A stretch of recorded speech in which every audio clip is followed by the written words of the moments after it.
Hi friends, ನಮಸ್ತೆ. ಇವತ್ತಿನ ನಂದು ಯಾವುದೇ ರೀತಿ ಲಾಗ್ ಇರೋಂಗಿಲ್ಲ. ಈ ಅಕ್ಕನ ಬಗ್ಗೆ ಹೇಳಕ್ಕೆ ಬಂದೀನಿ. ಕೃಷಿಯಲ್ಲಿ ಮಹಿಳೆಯರು ಕೂಡ ಎಂತೆಂಥ ಸಾಧನೆ ಮಾಡ್ತಾರಂದ್ರಪ್ಪ, ಅವ್ರಿಗೆ ಒಂದು ಊಹೆ ಕೂಡ ಮಾಡ್ಕೊಳಕ್ಕಾಗಂಗಿಲ್ಲ. ಏನೂ ಆಗಲ್ಲ ಅಂತ ಕೈಕಟ್ಟಿ ಕುಂದ್ರು ಮಹಿಳೆಯರಿಗೆ ಈಗಿನ ಕಾಲದಲ್ಲಿ ಯಾರೂ ಇಲ್ಲ ಅಂತ ಹೇಳ್ತೇನೆ. ಈ ಅಕ್ಕ ಬರೋಬ್ಬರಿ 1 ಎಕರೆ ಹೊಲದಲ್ಲೇ ಎಷ್ಟೋ ಥರ ತರಕಾರಿಗಳನ್ನು ಬೆಳೆದು ಅವ್ರು ಇರೋ ಒಂದು ಊರಿಗೇ ಮಾದರಿಯಾಗಿದ್ದಾರೆ. ಕರೆಕ್ಟಾಗಿ ಅವ್ರ ಊರು ಯಾವುದಂತ ಗೊತ್ತಾಗಿಲ್ಲ. ಈ ಥರ ಮಡಿ ಮಾಡಿ ಸಾಲುಗಳಲ್ಲಿ ಕೊರೆದು ಗೆರೆ ಕೊರೆದು ಬೀಜನ ಹಾಕ್ತಾರಂತೆ. ಹಾಕ್ಬಿಟ್ಟು ಒಂದೊಂದು ಮಡಿಗೂ ಒಂದೊಂದು ಥರ ಬೀಜ ಬೇರೆಯೇ. ಒಂದರಲ್ಲಿ ಕಾಯಿಪಲ್ಯ ಆದರೆ ಇನ್ನೊಂದು ಥರದಲ್ಲಿ ಬೆಂಡೆಕಾಯಿ, ಈ ಥರ ಒಂದರಲ್ಲಿ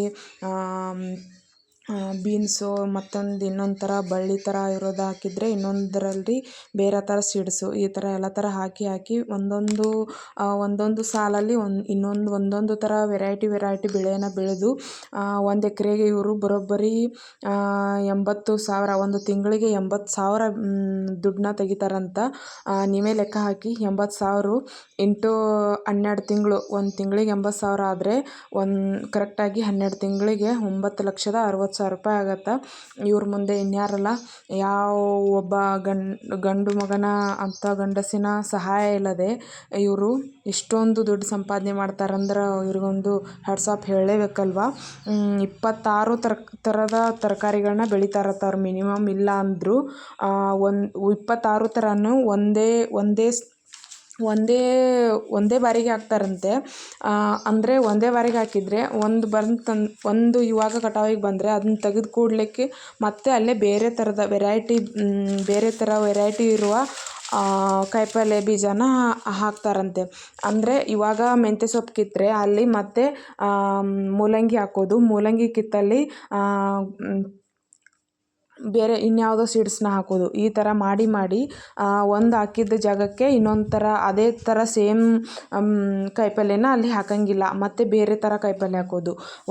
ಇವತ್ತು ಇಲ್ಲಿ ಅವರು ಮಡಿ ಮಾಡಿದ್ದಾರಲ್ಲ, ಅಲ್ಲಿ ಉದ್ದನೇದು 1 ಎಕರೆದಲ್ಲಿ ಸ್ವಲ್ಪ ಅಂಥದ್ದು ಒಂದು 10-12 ಮಡಿ ಉದ್ದುದ್ದ ಮಡಿ ಮಾಡಿ, ಒಂದು ಮಡಿಗೆ ಒಂದು ಥರ ಸೀಡ್ಸು, ಒಂದು ಮಡಿಗೆ ಒಂದು ಥರ ಸೀಡ್ಸ್ ಹಾಕಿದರೆ ಈ ಮಡಿಯಲ್ಲಿ ಹಾಕಿದಂಥ ಸೀಡ್ಸು ಆಮೇಲೆ ಈ ಬೇರೆ ಇನ್ನೊಂದು ಮಡಿಗೆ ಹಾಕೋದು.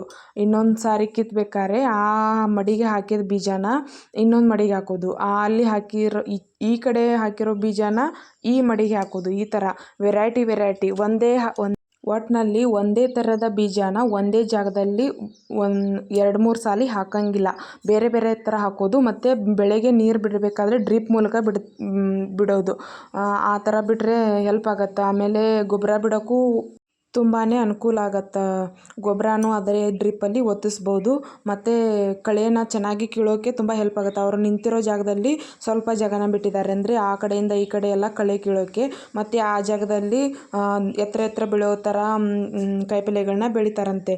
1 ಎಕರೆಯಲ್ಲಿ 9 ಲಕ್ಷ ಸಂಪಾದನೆ ಮಾಡಿದ ಈ ಅಕ್ಕನಿಗೊಂದು ಹ್ಯಾಟ್ಸ್ ಆಫ್ ಹೇಳಲೇಬೇಕು. ವಿಡಿಯೋ ಇಷ್ಟ ಆದರೆ ಶೇರ್ ಮಾಡಿ, ಸಪೋರ್ಟ್ ಮಾಡಿ.